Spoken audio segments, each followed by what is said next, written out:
नमस्कार, आप देख रहे हैं न्यूज 18 बिहार झारखंड और मैं हूं आपके साथ लक्ष्मी। इस वक्त एक बड़ी खबर मिल रही है। देखिए, बीजेपी का बड़ा दावा, बीजेपी नेता नीरज कुमार बबलू ने एक बड़ा दावा कर दिया है। आरजेडी में बड़ी टूट के संकेत दिए हैं। आरजेडी के कई नेता बीजेपी के संपर्क में हैं, इनका कहना है आरजेडी आज नर्क हो गया है और नर्क में कोई नहीं रहना चाहता है। आरजेडी का अधिकतर विधायक बीजेपी में आना चाहता है और हर कोई ये चाहता है कि काम करने वाले के साथ ही जाएं। बहुत बड़ा बयान भारतीय जनता पार्टी के नेता नीरज बबलू ने दिया है कि आरजेडी में टूट है, यानी कि टूट हो सकती है आरजेडी में। आरजेडी के कई लोग जो है वो बीजेपी के संपर्क में है, ऐसा कहा गया है नीरज बबलू के द्वारा।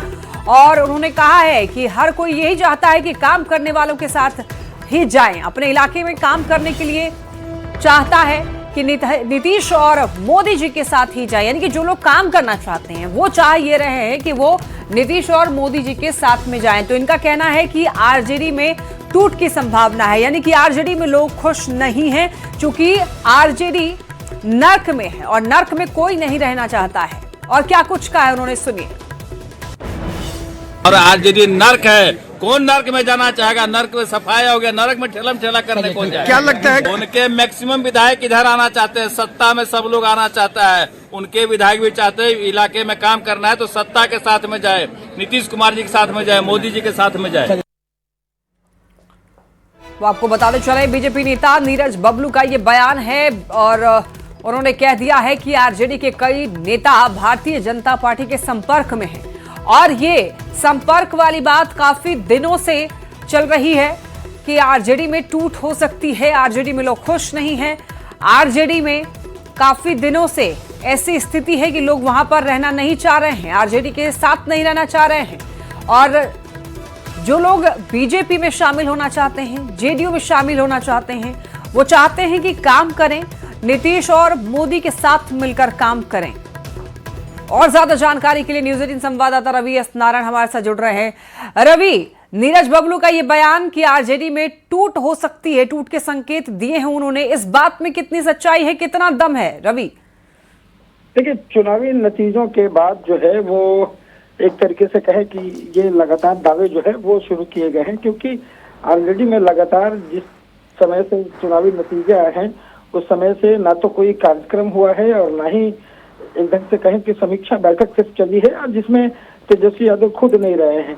बीजेपी के नेता जो पूर्व मंत्री रहे हैं नीरज बबलू, उन्होंने दावा किया है कि आरजेडी के तमाम लोग जो हैं वो चाहते हैं कि अपने इलाकों में अगर काम करें तो वो बीजेपी और जदयू के साथ मिल करके काम करना चाहते हैं। और ऐसे में आरजेडी का अधिकतर जो नेता हैं वो आरजेडी छोड़ करके यहाँ आना चाहते हैं। तो ये बीजेपी की तरफ से ये जो दावे हैं वो किए जा रहे हैं। हालांकि आने वाले दिनों में पता चलेगा कि ये दावे कितने मजबूत हैं, लेकिन आरजेडी में हर कोई सवाल उठा रहा है कि आरजेडी में जो गतिविधियां हों वो बिल्कुल एक तरह से रुकी हुई है और विधायकों के साथ एक ढंग से कहें तो कोई भी कार्यक्रम या कोई बैठक नहीं हो रही है, इसे लेकर के बीजेपी ने सवाल खड़ा किया है। जी रवि, क्या आरजेडी के किसी नेता से आपकी बातचीत हुई है इस बारे में? आरजेडी का कहना है जो थोड़ी देर में जो है ये प्रतिक्रिया भी जाएगी, और आरजेडी का कहना है कि इसमें जो बीजेपी के जो दावे हैं वो हवाई हैं और किसी भी तरीके से आरजेडी जो है वो एकजुट है। लेकिन ये आरोप प्रत्यारोप है, लेकिन इतना तय है कि आरजेडी में जिस तरीके से हार हुई है उसके बाद ये सवाल खड़े होने शुरू हुए हैं। जी, लेकिन रवि, देखिए, सबसे बड़ी पार्टी आरजेडी रही है बिहार में, लेकिन इस बार के चुनाव के बाद काफी बदलाव देखने को मिल रहा है। आरजेडी का ऐसा लग रहा है कि मनोबल टूटता हुआ दिखाई दिया। जिस तरीके से हार हुई है और पक्ष होने के लिए जितने विधायक की जरूरत, 25 विधायक की जरूरत है। रवि, आपकी आवाज ठीक तरीके से नहीं पहुंच पा रही है। बहुत धन्यवाद आपका इन तमाम जानकारियों के लिए। एक बार फिर से आपको वो बयान सुनाते हैं, नीरज बबलू ने क्या कहा। और आरजेडी नर्क है, कौन नर्क में जाना चाहेगा? नर्क में सफाया हो गया, नर्क में ठेलम ठेला करने कौन जाएगा? क्या लगता है उनके मैक्सिमम विधायक इधर आना चाहते हैं, सत्ता में सब लोग आना चाहता है। उनके विधायक भी चाहते हैं इलाके में काम करना है तो सत्ता के साथ में जाए, नीतीश कुमार जी के साथ में जाए, मोदी जी के साथ में जाए।